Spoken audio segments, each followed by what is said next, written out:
step I take, I move my truth. Every time they tell me stop, I use every comment, hate that makes my fuel. Gather up my energy and boom, I hear them talking, saying the way that I move is so reckless. That is a part of my mind I've been blessed with, giving my blood so I am relentless.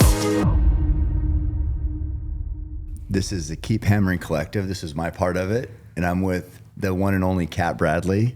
I'm so pumped you're here. Yeah, what's up, Cam? I'm with the B-Rad podcast. My name's Kat Bradley, and today we're co-hosting. Yeah, a dual podcast. So who asked the questions? Well, I like your idea at first of like keeping it conversational. You know, I think the key is to, you know, I don't just tell stories. You got to tell stories too. Oh, okay. But your stories are pretty epic. Yeah, true. I mean, you've only heard the ones about the used butt plugs, so. Yeah, that was kind of like this. The flavor of this that was unique. Yeah. That was a good one though. I wish I could have seen your face when I told you. You were running behind me though, so. Yeah, but by that time I wasn't that surprised at the stories. Good. Mm-hmm. Well, we had. I mean, just to recap, we'll have a whole show on this, Lift, Run, Shoot, but we had just an epic day yesterday. I can't thank you enough for coming to Springfield, Oregon, and just, I guess, you know, it's time. I know your time is valuable, but you gave me a full day, and I appreciate it. Yeah, I mean, honestly, that was like the best day ever. We ran this like giant peak. It was really my first summit since hip surgery back in March.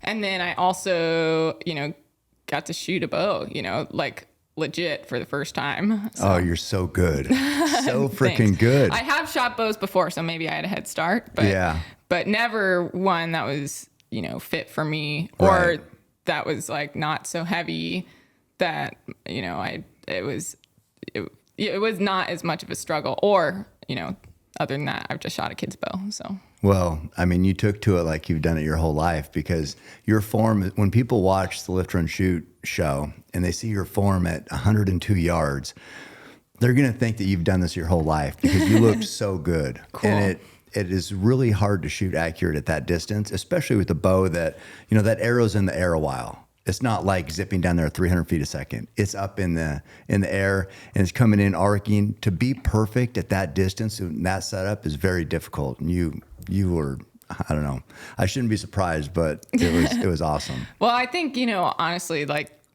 bad habits is the bane of good technique always. Mm-hmm. And I didn't have the time to develop bad habits. So like that is special. And you had the herd bull. The herd bull was teaching you. Thank you, Wayne. He's so cool. I know. And I felt bad because I said, well, we're going to go run Diamond Peak real quick. And we should be there by, you know, do you have to leave right at closing time? Normally they close at 6. Yeah. And he's like, oh, I'll wait. And I thought, okay, it should be about 6. So then I think we're coming through Oak Ridge, which is about 45 minutes away at about 8 something last night. Yeah, then have a 30-minute Dairy Queen stop. We had to get fueled up because we basically did a big climb on very few calories or hydration. Yeah, I was like, before we left, and I've been running ultras for like 10 years, and I was telling Carson, my husband, before this, I was like, I felt like I was 20 again doing stupid adventures because I showed up in a cotton t-shirt, no water, no pack. And that's kind of my favorite adventures that I've done where I've been completely underprepared. I thought we like watched a little bit of one episode to see what it's about after you texted Lift, Run, Shoot ? Yeah. And I was like, oh, we're just going to run around the neighborhood. So I was like, no water. Bye, honey. Yeah. And it was fun to just be totally underprepared and not really know what you're getting into. I have not had, you know, the privilege of doing that in a while because like the more experience you have, you know, the less opportunity for those wild adventures that you get, you know, so that was fun.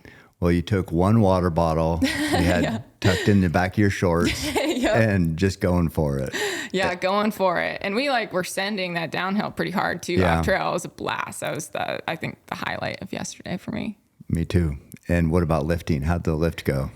Oh, like drinking coffee is an effort now, but I'm excited to come back in 6 months and lift more than you. You did great. You did great. We had a lot of fun. Again, I don't want to discredit any of my other guests, but the next ones, you got a high bar to beat. Yeah. And if it's beat, I'm just going to come back and sleep in your bedroom up above this garage. Yeah, no, let's do it. Yeah.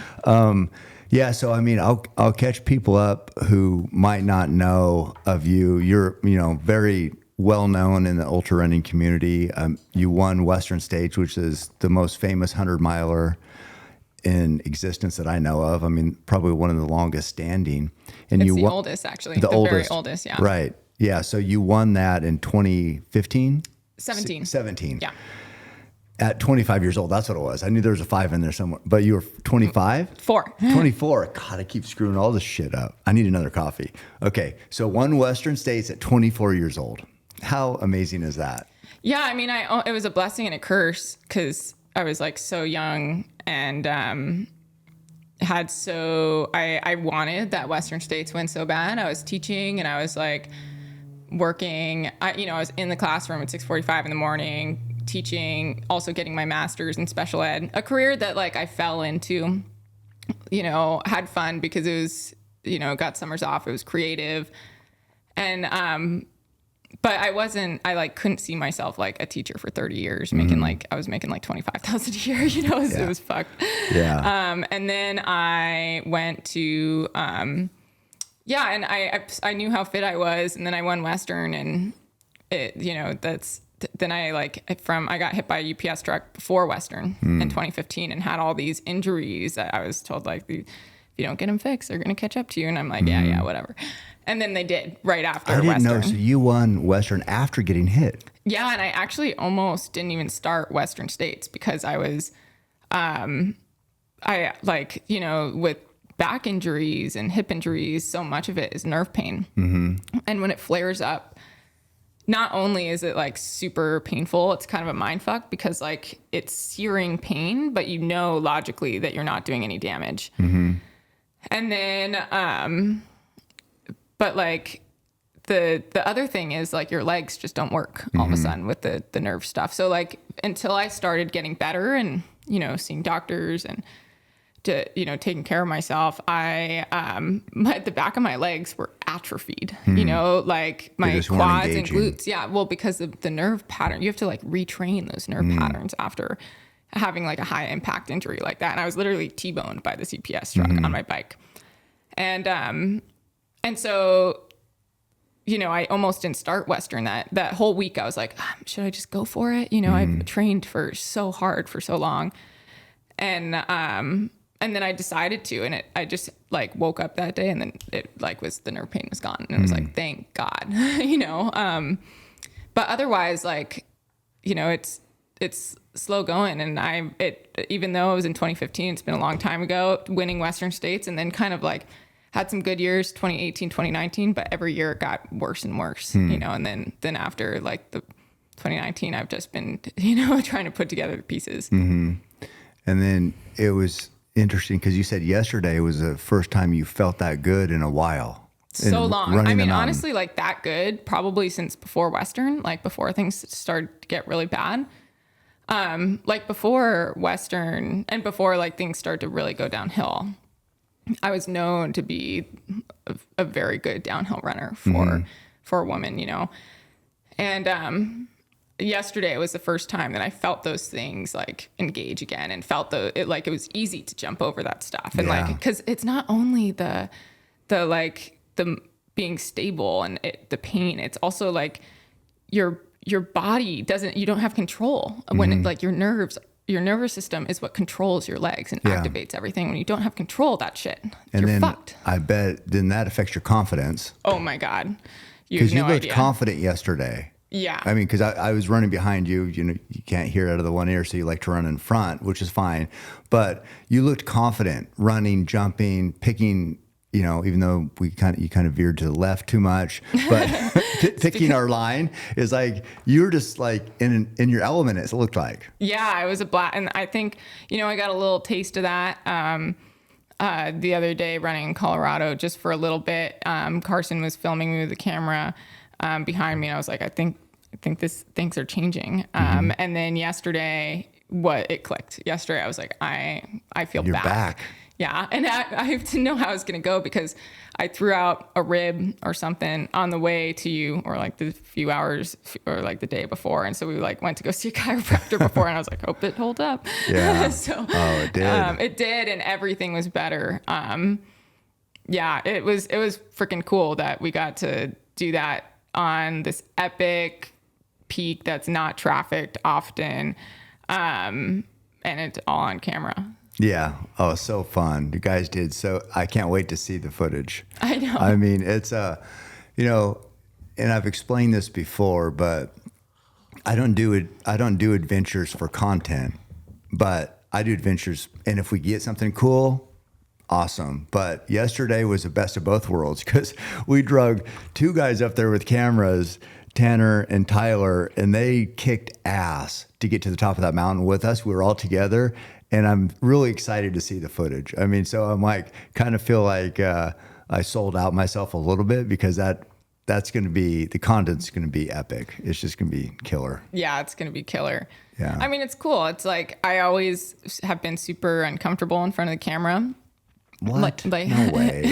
Serious? You didn't notice? Well, you know, I think part of it is my mom was like a model and like really pushing me into that stuff. And then I was like, you know, it's just, you want to do whatever the opposite your parents do. So I was like, no. And, and I think it like came from that. And Carson's a photographer and a videographer. And sometimes when he's, you know, took out his camera in the past, I've been like, oh, geez. But like, here we go. Seeing it all and like having those memories, it's totally made me have a different perspective on carrying a camera in places. And now I love it. You know, now I'm like, I think it's so cool. And I see you know, I'm like a total buffoon, and I don't think about like the artistic value until like I see it right in front of me, and you know, so that's cool. And we got some good stuff yesterday. Well, I also think that, I mean, those adventures and getting cool content and seeing you in your element can inspire. You know what I mean? Because you're still. You were so young when you won, but you're still very young. And you know, there's people, young runners out there looking at you going, I want that. I want to know what that feels like. Yeah, I hope so. And like we talked about yesterday is like the thing that the sport needs, especially on the women's side, is more young women getting into it and deciding like, you know, like I thought for a long time that I was going to pursue the pro track career route.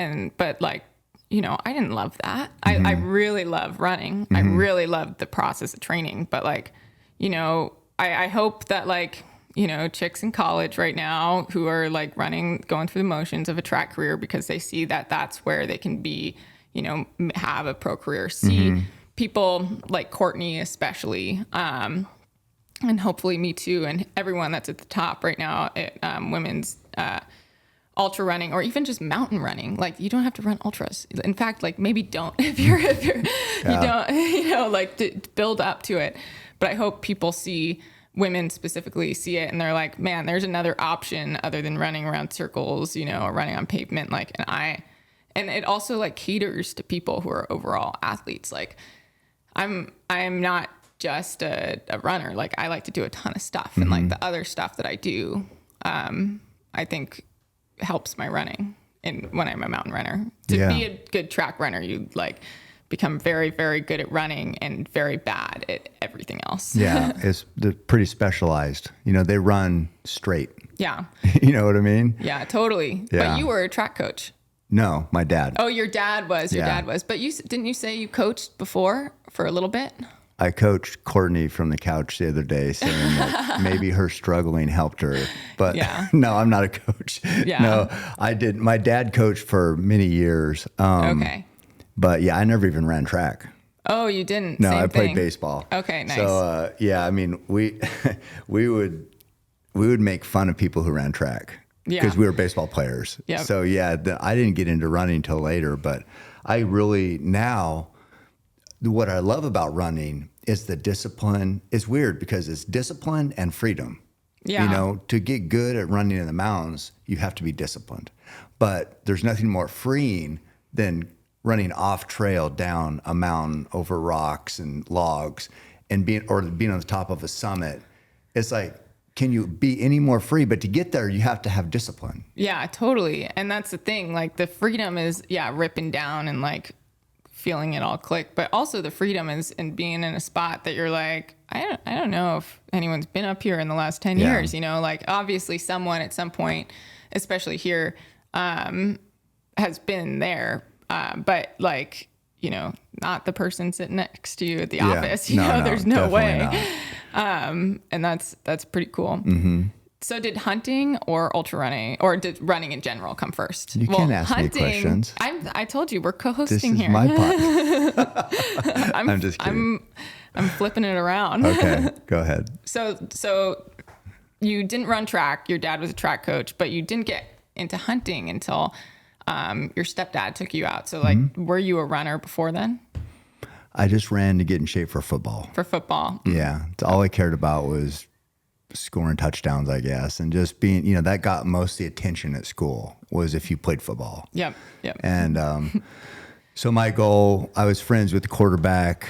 We lived on the same road, small town. So it was like we lived on Windling Road, which is a road the high school was on. And we would just get together every day and I'd run routes and he'd throw the ball. So that was all. That was my running. But we would run this local race in town called the Butte to Butte. It's a 10K. And it's on the 4th of July every year. We'd run that every year. And if I could, I don't even think back then I could break 40 minutes. I think I'd get like 44. And his dad, Donnie's dad, would break 40. And we'd think he was like just the biggest stud. So breaking 40 in the 10K. But yeah, so that's where it started. And then it just kind of evolved from there. And then I still wasn't, because I was such a fuck up drinking and being, you know, trying to figure out how to be married and all that shit. I didn't even run a marathon until I was, I think, 32 or 34. And then, so for the last 20 years now, that's what I've done. But I didn't run a marathon until I was older than you. So I'm so curious because, like, you know, so much of your brand is like, keep hammering, go. But sometimes what I like best about running is like, you know, and you said yesterday that you can't go slow. Sometimes I love just like putzing around, like la la la la la. Do you like do that at all? Do you like take, you know, and sometimes the running, just like you say that shooting your bow is the time where you're just blank and you can't think about anything else. That's kind of like running's always been for me. However, I'm excited to shoot my bow now because sometimes running is not that. Do you like take those opportunities to just like, you know, kind of go slow and be meditative, or is it always just to like hammer? Oh, no. I just, I don't wear a watch. So I don't really, when I say slow, to some people, even my fast would be slow. I mean, I've run with Centrowitz, who won the gold medal, and my fastest would be slow to him. So for me, I run mostly relaxed, but I don't even know what pace it is. I just know in that I did that last man standing and I couldn't run slow enough. It was just like, that was hard. That's such a weird thing that you can run slow up a mountain or run slow.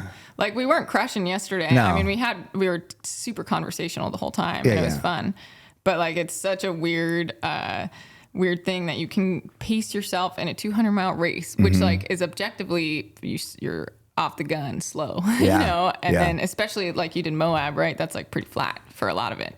But like a 5-mile loop for a last man standing. I think it's because there was a finish line on every loop. Yeah. So I always want to get there and then see what happens. And I would just, because I wanted to get there and get it done, because you have to get it done to get to the next one. So it was just a weird, I think it's just, that's the format. You got to figure out how to not screw it up. I think those are so hard because there's, you know, you're not just trying to get to one finish line, you're trying to get to as many as you can, an unforeseen amount of, and for people who are listening who don't know these types of races, you're running a loop. In his case, it was 5 miles in 1 hour, and you start on the hour every hour until no one's left, until no one can do it anymore. It kind of reminds me of this workout that I used to do in high school called buses. Like the bus leaves on the schedule no matter what. Okay. You know, and we do these for 400s. And like, so if you ran a faster 400, but we weren't doing them like, you know, we weren't trying to kill each other doing them, you know, so it would have been different. What did it start on? Track. So, no, but on the minute? No, it wouldn't be the 90 minute. seconds. 90 seconds. Okay. So we were all running like 75s, you know? Yeah. And we would do a lot, like, in the middle of the season, we do like 20 of them, which is like so many 400s. Oh my God. Sounds brutal. Yeah, it was brutal, but like, it's just like that. But you know, we knew there was a finish to that. It's just, it's a different, that format is getting more popular because it's fun. I mean, but for me, it was just my first one. So I did 11 hours, 55 miles. And actually, what got me was there was a Dairy Queen. So it's funny, we had Dairy Queen yesterday, but I had my wife bring me Dairy Queen at like 1. So this is about maybe 5 hours or 5 hours into it. And I ate this Blizzard and then took off.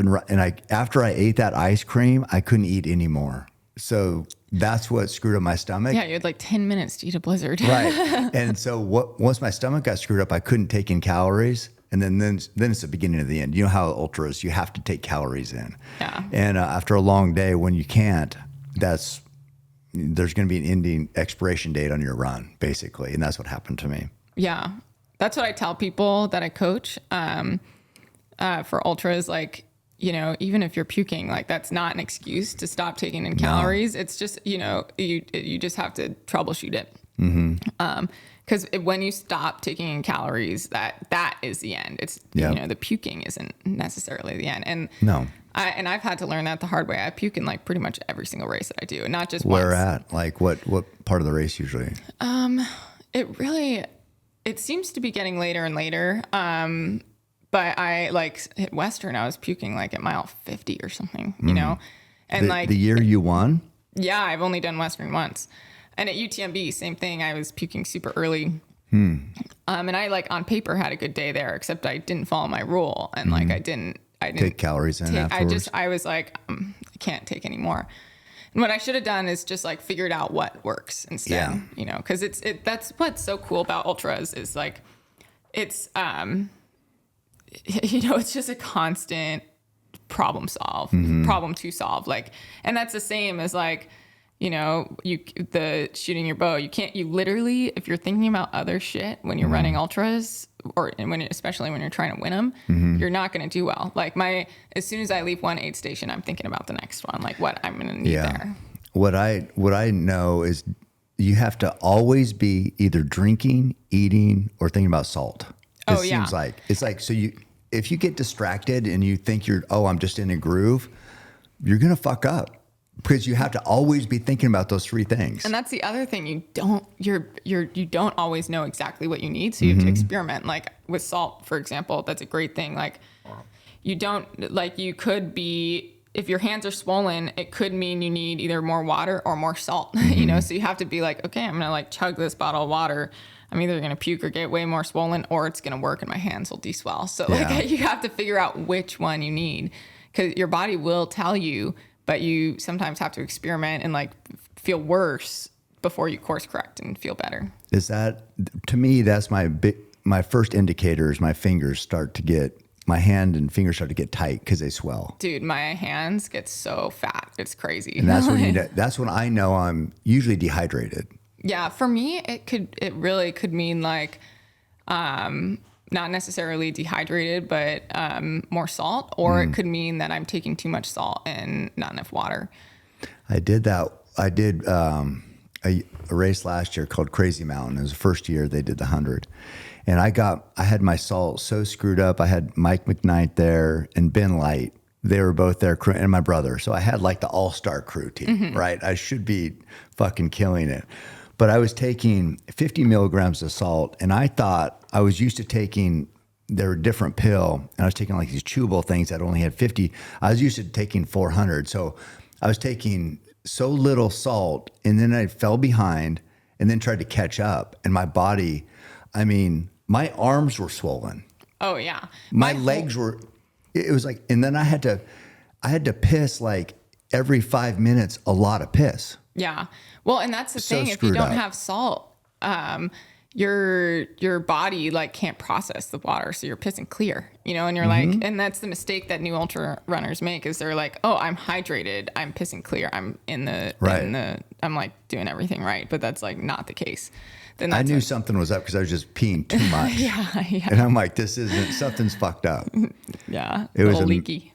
I finished, but it was hard. Brutal. Yeah. It was Well, hard. and that's the thing too, when your hydration is messed up, your legs get way more sore. You got to think of your muscles as like a sponge. And if they don't have water in them, they're not going to take that impact well. They're just going to be like a dry sponge, That and it's makes going to sense. hurt way more. So like, I always tell people, if you're really hurting at like mile 20, you're not supposed to be hurting that bad at mile 20. Like 20 miles is tiring and hard for anyone, but your legs shouldn't feel like jarred. That means likely that you are dehydrated or have an electrolyte imbalance. And like, again, it's just like troubleshooting, but either way, if your legs feel like that in mile 20 and you're well trained, then like it's hydration always. Right. I think we all can agree no one likes a plumber's crack. My suggestion, Groove Life belts and longer shirts. But not only does Groove Life have belts, they have silicone rings, watch bands, and wallets for everyday use. I've been using their belts for over a year now, and I can tell you they're easy to adjust and my crack is covered.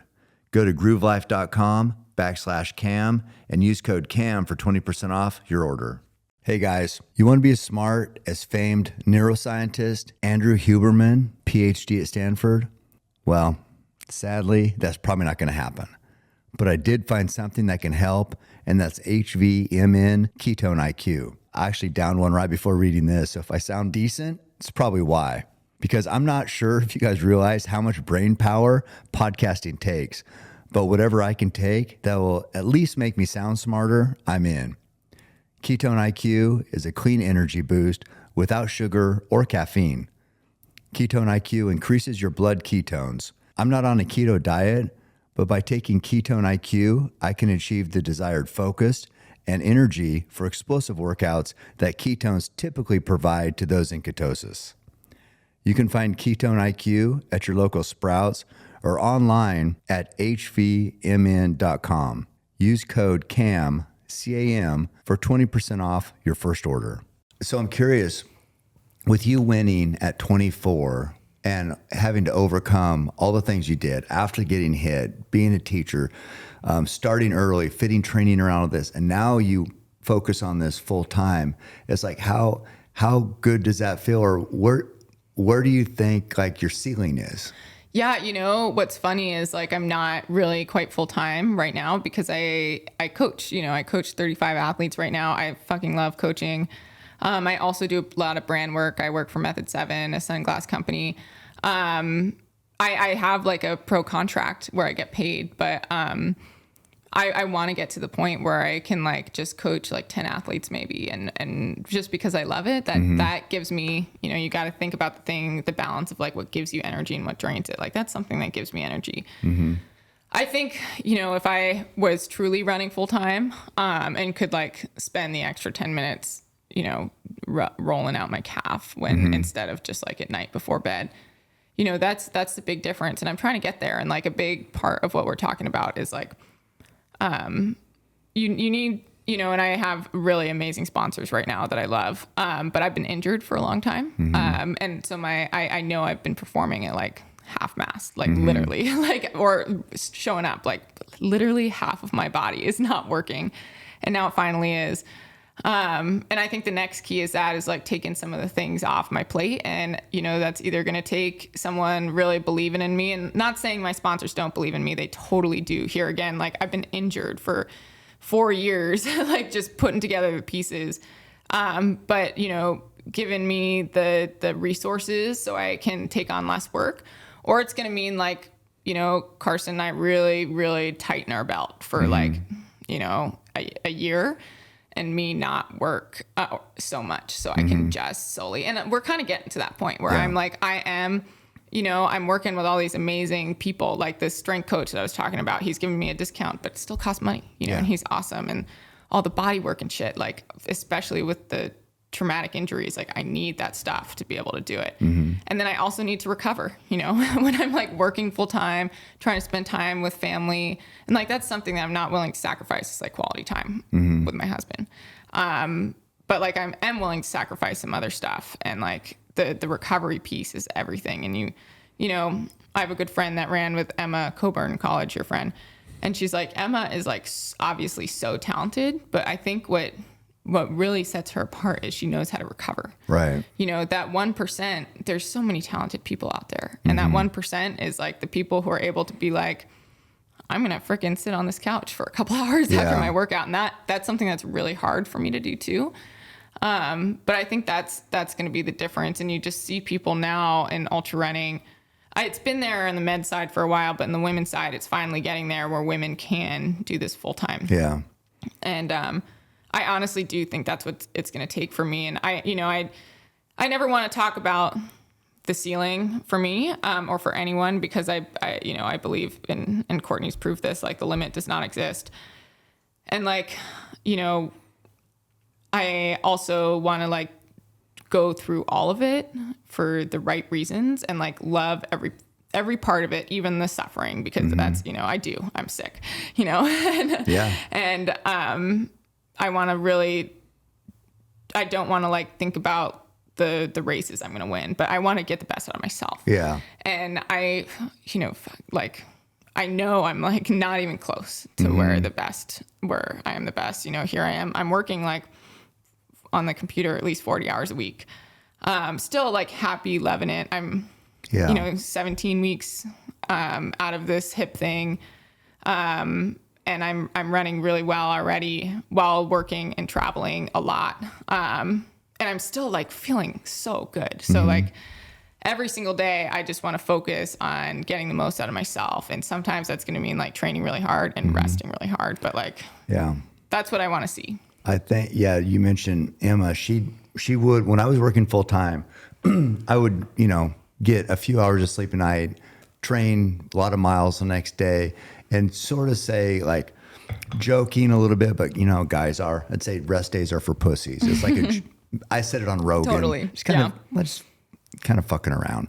But she would always talk about she needs her sleep. She's like, would question, you know, because I'd run maybe on a few hours. But I think, so your point and her example, I would wager that Courtney knows this too, is like that sleep and that maybe rest, yes, but also sleep is so important.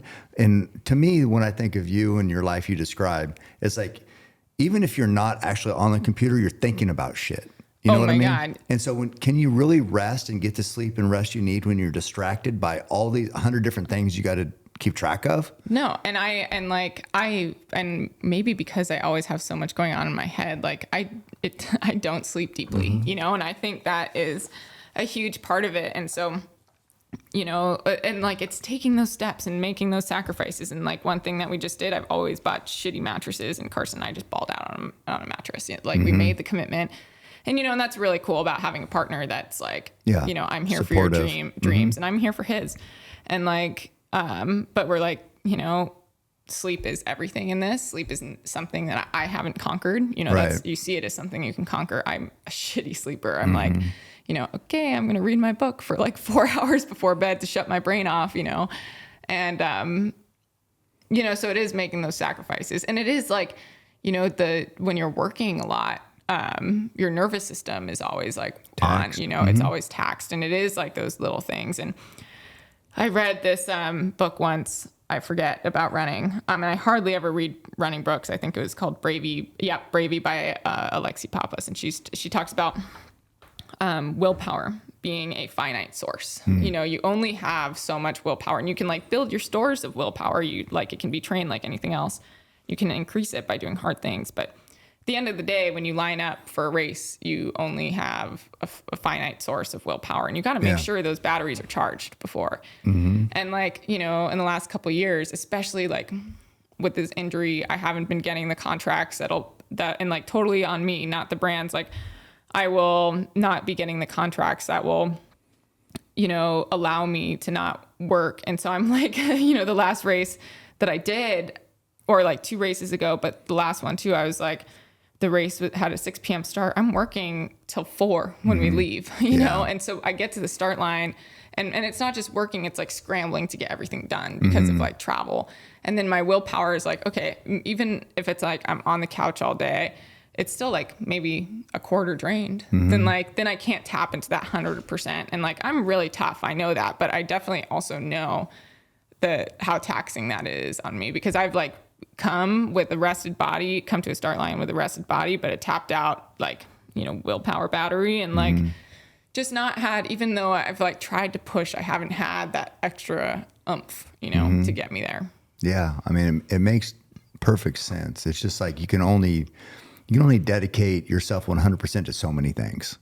And ultra running, geez, I don't even know. You're just pushing your body as hard as it can, actually probably past where any normal human would push. So to do that, also being with your willpower being tested, it's too much to ask. But what I envision, like for you, a perfect world would be, yeah, you could cut back some of this, you could get more rest. And then these sponsors who you said they've stood by you with all the surgeries in the years.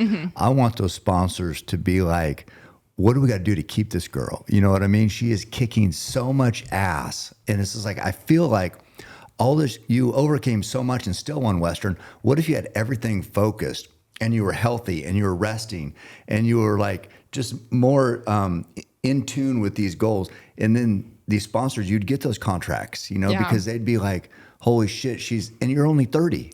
And I'm like really trying to get back there, and I'm trying to, cause something that Carson and I are doing we're like stripping down all our excess right now. And that's something that we talked about, because both he and I, we like love adventure. We can't plan for shit, because we're like, what if we plan something and then the next opportunity we can't seize? And like, even, planning for his 30th which is July 29th, like we are, we're like, okay, this was hard to plan, because we didn't know where we were going to be, and we didn't want to say no to anything. It's finally planned, ish. But like, and that's the key is I want that. I want to be able to just focus on running and like, still have the other little pieces that are there. But I want to, I had a super hard call with my agent last year, and this is before I got and part of it was like making the commitment to getting the hip fixed. But, he called me up, and Tyler, my agent, like he's so awesome. And I was his first athlete. So like he can be super real with me, and his business has kind of blown up since. And he called me and he was like, Kat, if you blow this right now, you're not getting back. You're going to tarnish your reputation with brands. And it was just because I was taking on too much, and I wasn't, I had this opportunity to run as a professional athlete, but because of all the injuries and all this stuff, I wasn't taking it as seriously. And that was a wake up call, and it's been a year since that conversation. And every day I've been taking those steps to make sure that I don't lose this, and that not only that, but I seize it. Yeah. And, I got again, huge props to my husband for pushing me to get my hip fixed, because I was, you're like, one more race. I'm just going to do one more. And he was like, I did this race in New Zealand a week before our wedding, and like I fainted in mile 85. I saw, third place, and I was like popping Advil like crazy, like because of my hip, it was in so much pain. Yeah. And like, who knows why I fainted? There's, the big question mark there. It could have been hyponatremia. It could have just been like, I was in a shitload of pain, it could have been stress. Yeah. And, after that, he was like, I'm done. He was like, I'm done watching you do this to yourself. And I don't know if I would have taken that, it's hard to like I was able to run. I was able to go out and run still, but it didn't feel good. But, making the choice to be like, okay, I'm going to be on crutches for 6 weeks. Yeah. I'm healthy today, and I'm making the choice to not be able to walk. Not only that, but like to need help sitting on the toilet. We put a freaking cooler in the shower so I could shower. Like Carson was like, here's something that you can sit on. And I was like, yeah.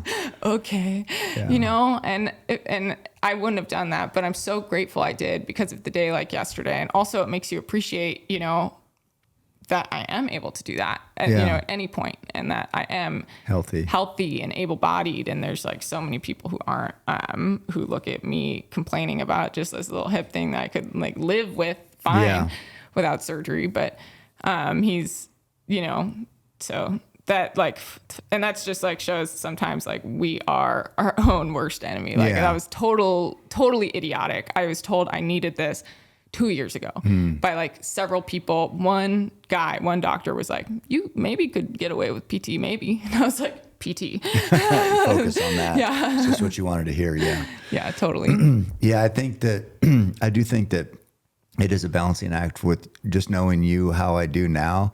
It's like, because hearing the stories about you did the Appalachian Trail when you're 19, it feels like you still, the structure is good for some people. I feel like you need structure, but also freedom, you know? Totally. And it's like with all those other commitments, it's hard to have both because you're giving up.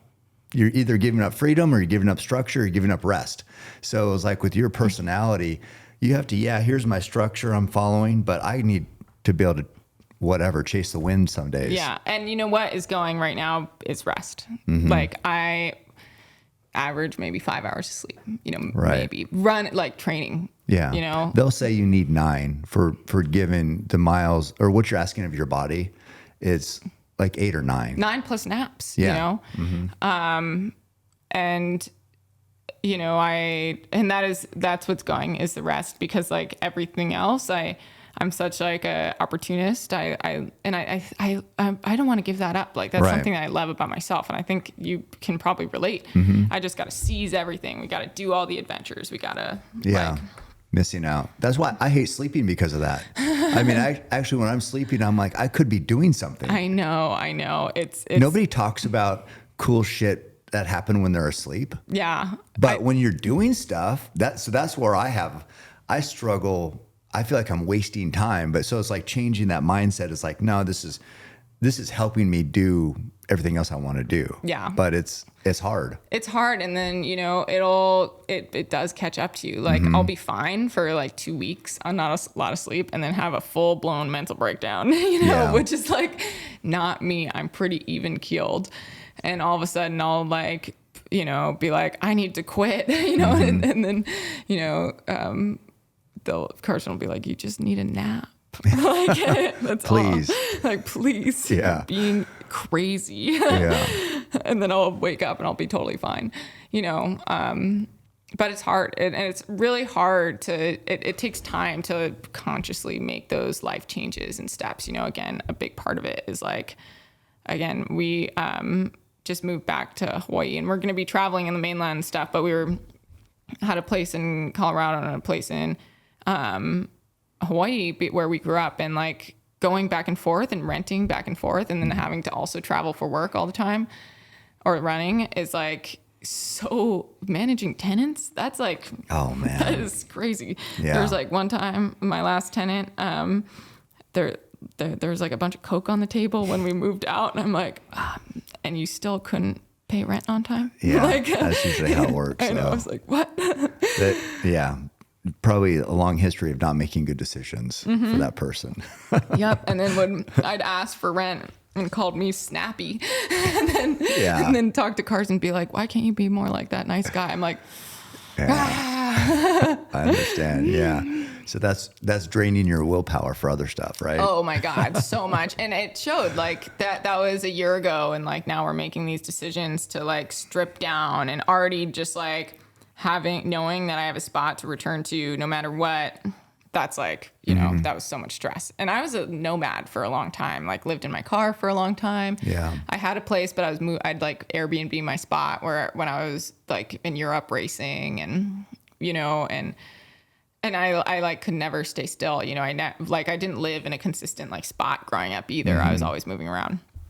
And I think like this year I was like, God damn it, I need to nest. And I realized that was part of like it was so draining on my willpower. Yeah. And like when I won Western, like because I was teaching and because I had this schedule, like I just showed up. I didn't have to think about it and leave, even though I was like broke all the time. I was all in. I was like almost more all in on running than I am now. There was structure. And like, I still had weekends. I still had like a summer, but now it's like, it's putting out fires all the time. I'm sure you can relate. Like now you know. I do notice because I quit work in October, but when I had to get to work, I used to have to fit everything around that. So I would be like, oh, I got to get up early and get my run in before work.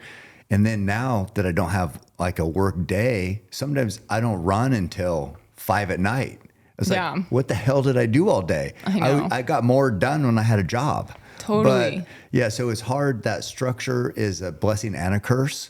It's a curse because you don't get the rest, but you have that structure to build whatever you're training around. Yeah. And like sometimes I think the beauty is like, you know, what helps is like I meet with my strength coach at 5 a.m., you know, and then I get my workout in. And then, you know, right now then I start meetings and shit at 10 a.m. And having that is great. And I don't want to lose that when I am working a little bit less, you know, and like, you know, I can still do that run at 5. And I think it's good for me personally to do my stuff in the morning. Like I'm more motivated. My day is better. And then like, imagine like I finish at 10, I can like eat so much food, like, which is like half of it when I'm in meetings and stuff. I'm like, shit, I'm in meetings 10 to 2. I just ran 12 miles and lifted, you know, and you like need a bunch of calories. Well, you have a bow now. You need to go kill pigs. Oh yeah. And that's going to fuel you. We're talking about going and run it. You know, the bow that I got is, what's it called? The bow that I got? You didn't even tell me. Well, it's a keep hammering version of do you know what it's called, Tanner? No. It's not the Torex. Where is that? Where is that bow? It's right over there. Yeah, because I need to, that's how I end this podcast. It's talking about the bow. By handing you the bow. We're like about that time. I know. It's been going so fast. Yeah, can you come over here, Carson? Yeah, thank you. Let me look at this one right. Yeah, so thank you. Appreciate it. It's a cobalt. Cobalt. Yeah, cobalt. So this is going to be, and I say pig, I mean wild boar. Yeah, wild boar. So people who don't, maybe they think you're going to go kill a pig in a farm or what? No, these are wild animals. Who are super dangerous. Yeah, they have big tusks. Big tusks in Hawaii. When I was growing up, I used to like run in the woods. And I used to be afraid of the pigs more than I'm afraid of the cougars here. And I've seen cougars in mountain lion in Colorado and in Mexico, like, you know, Mexico at mile 75, you know, it was Burley. And then in Colorado a lot. And I was more afraid of the pigs growing up because they're kind of wild cards, you know, you don't know. Definitely. But anyway, we were talking, I was kind of bummed at first because I couldn't pull back the heavier bow. And it was like a little heavy for me to carry. Just hold. But this one is light enough. Now I'm pulling it back way heavier and I can run with it. I can go, there's this super awesome spot that you can only get to by trail or boat, but even boat, like I've never seen a boat there. And we're going to run in with this bow and you know, spend a little time and just killing pigs. God, it's going to be so fun. I can't wait to see the results of that. It's been so fun. And then just seeing your eyes light up when you shoot a bow and talk about this hunt and talk about running in and doing this. It's like, I know it's going to be very special. Yeah, it is. It's going to be really, I can't wait to, you know, it's one thing to shoot a bow, which I've done. And then another thing to like have one that's sighted in for you. And then to all these plans that I've been making with Carson and my brother-in-law Alex, we like are suddenly possible. You know, we've made these plans, we've been excited, but they're like pipe dreams. You know, now it's possible. Now it's getting real, and you know, I mean, the time where you're going to be in bow range of a pig and you pull back and you do all the checks and balance that we just did out there, because that's all going to be second nature because you're going to be going through these reps over and over and over. So when that pin settles on that pig and that arrow buries, it's going to be sweet. And it's like people who don't hunt might wonder, that might sound a little weird, but you know, as a hunter, we need to kill to survive. As a human, you kill to survive. You might not be doing the killing yourself. You might be paying somebody to kill for you, but you're still killing. But as a hunter, where you're doing it yourself and you're like, yeah, this is uncomfortable. This is maybe what not everybody would enjoy, but this serves a purpose. And it doesn't feel good. Like no one would ever know this, but I'm pretty sensitive. Like killing stuff does not make me feel good. And I've posted photos of hunting before, and I've gotten all kinds of nasty comments about how can you do that, and like. But like, it doesn't ever feel good. I saw those fawns yesterday, and like my like women instincts like go, Well, no, babies. Yeah, I slammed on the brakes. I don't want to kill anything. It's so scary. But like, you gotta, when you pick up meat in the grocery store, and I eat meat, I've tried to go vegetarian, just be environmentally, because conscious, I know, environmentally conscious. And I run by factory farms, and I like want to vomit. It's so messed up. And like, but like, where's the last time you thought about where your beef came from, and that like, that's like, it's the same like little stain on my conscious, like that same like guilt. And like, pigs in Hawaii, they are messing things up. They need to be killed. They need to be killed, literally to the point where the government is taking helicopters and gunning them down with machine guns, just because they're like, we don't know what to do. These are such a big problem. Yeah, they're invasive. Like, to get food, save money in Hawaii, which food is so expensive. A box of Chex is $8, and then like feed us for a while and like do something good for our home that we feel super passionately about. Like that's like a dream. It's powerful. Yeah. It's power to being a hunter. Yeah. It's not always comfortable, but it's necessary. Yeah. And it's like, it gives you ownership. Like, I provided this, I killed this. Now I'm eating it, and it's helping me sustain life. And that's, you can say, like, because it kind of lets you off the hook.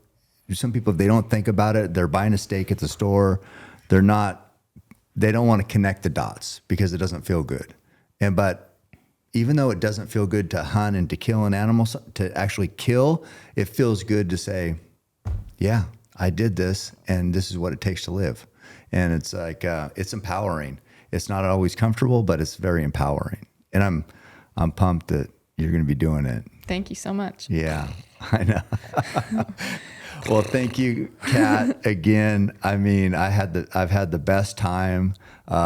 It's been so fun. Thank you for coming, and I can't wait to do it again. Yeah, let's go. All right. Well, we're going to close this out. Keep hammering. Cat out.